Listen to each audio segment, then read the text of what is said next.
মানুষের সম্মানই তার সবচেয়ে বড় সম্পদ। সেই সম্মান যখন ধুলে মিশে দেওয়া হয় তখন বেঁচে থাকার ইচ্ছেটাই মরে যায়। নীলফামারীর সৈয়দপুর উপজেলার বোতলাগাড়ি ইউনিয়নের দক্ষিণ সোনাখুলি গ্রামে ঠিক এমনটাই ঘটেছে ফল ব্যবসায়ী রোকনুজ্জামানের জীবনে। গরু চুরির মিথ্যা অপবাদ আর মসজিদের মাইকে কলঙ্কিত ঘোষণার অপমান সহ্য করতে না পেরে নিজ ঘরে গলায় ফাঁস দিয়ে আত্মহত্যা করেছেন তিনি।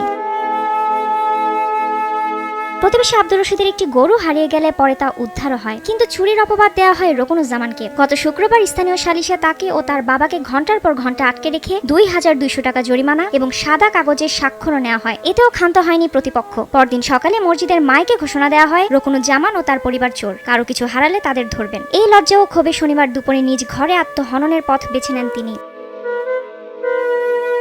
রোকনুজ্জামানের বাড়িতে গিয়ে দেখা যায় হৃদয় বিদারক দৃশ্য। স্বামী হারিয়ে স্ত্রী আবিয়া বেগম পাগল প্রায়। পাশে বসে আছে দুই অবুঝ সন্তান ইমরান ও রোকাইয়া। বাবার আদর কি তা বোঝার আগেই মাথার উপর থেকে ছায়া সরে গেছে তাদের।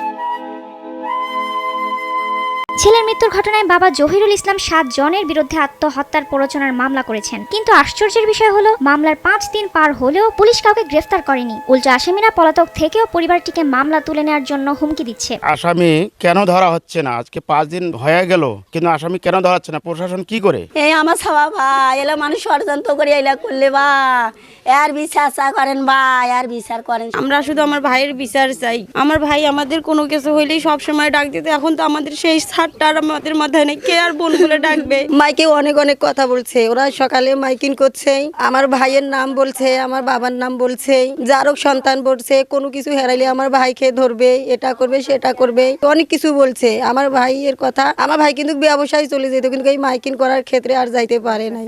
নজর খাতিরে এইরকম একটা জঘন্য কাজ করছে। স্বামীরে আমি বিশ্বাস চাই, বিশ্বাস চাই। এই দুইটা আমার ছেলে মেয়ে কে দেখবে? ইতিম হয়ে গেছে, কে দেখবে? আমি বিশ্বাস চাই। কাক দেখাবে আমার বাবার মেয়ে? বাবা করে কাক দেখাবে? আমি বিশ্বাস চাই।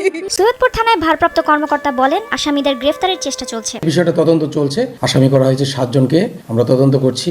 এই ঘটনার সাথে যারা প্রকৃতভাবে জড়িত তাদেরকে গ্রেফতারের চেষ্টা আমরা করছি। একজন সাধারণ ফল ব্যবসায়ী সম্মান হারিয়ে বেছে নিয়েছেন আত্মহননের পথ। তিনি সমাজের কাছে দায়মুক্ত হলেও পরিবারের দায়িত্ব কে নেবে? সন্তানকেই বা কে দেখবে? তবে প্ররোচনাকারীরা গ্রেফতার হলে হয়তো কিছুটা সান্ত্বনা পাবে স্বজনরা।